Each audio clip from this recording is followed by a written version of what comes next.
Shalom, hari ini kita akan renungkan Injil Markus pasal 11 ayat 27 sampai pasal 12 ayat 12. Dan sudah dibagi dua paragraf. Paragraf yang pertama, pasal 11 ayat 27 sampai 33.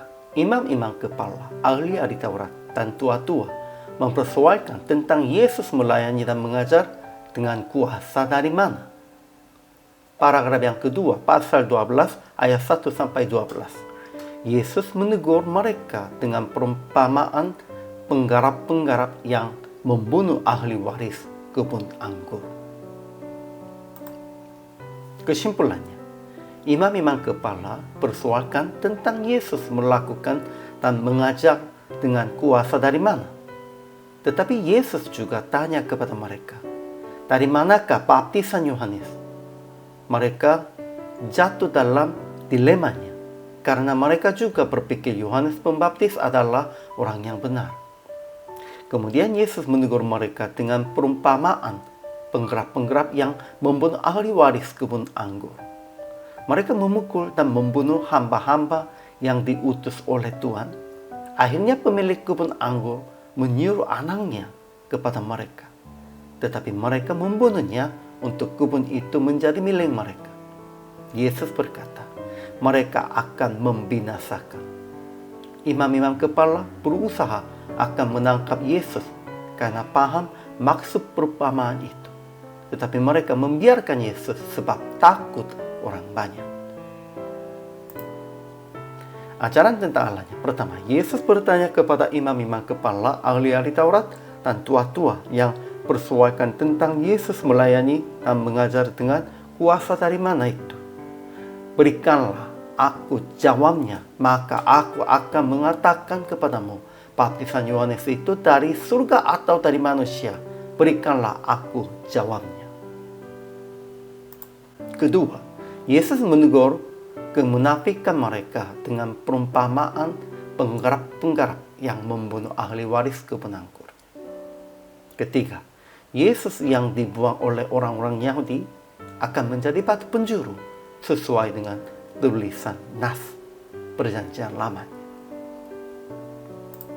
Ajaran tentang manusianya. Pertama, imam-imam kepala, ahli-ahli Taurat, dan tua-tua mempersoalkan tentang Yesus melayani dan mengajar dengan kuasa dari mana. Tetapi masih membiarkan Yesus sebab takut orang banyak. Tetapi sebenarnya karena kuasa Tuhan, bukan karena banyak orang.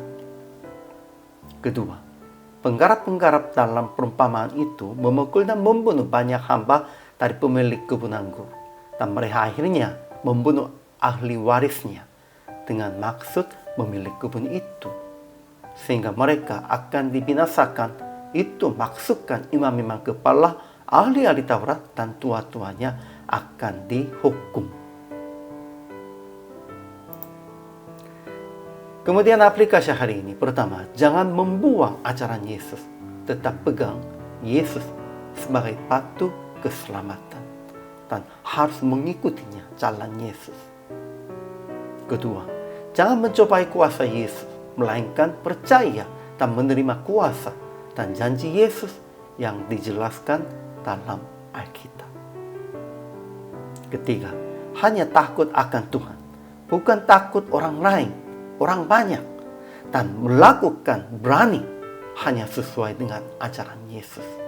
Pada waktu kita melakukan ajaran Yesus, pasti Tuhan akan memberikan kuasa. Itu bukan kuasa dari manapun, anak-anak atau orang-orangnya. Akhirnya praktik hari ini. Jangan katakan saya tidak tahu. Tetap usaha supaya membedakan kehendak Tuhan dan keinginan daging. Dan segera melakukan sesuai dengan kehendak Tuhan yang sadar dalam renungan hari ini.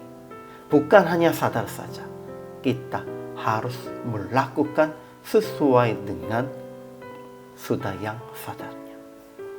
Inilah orang percaya dan semua hamba Tuhan. Hari ini juga selama melayani, Tuhan Yesus memberkati.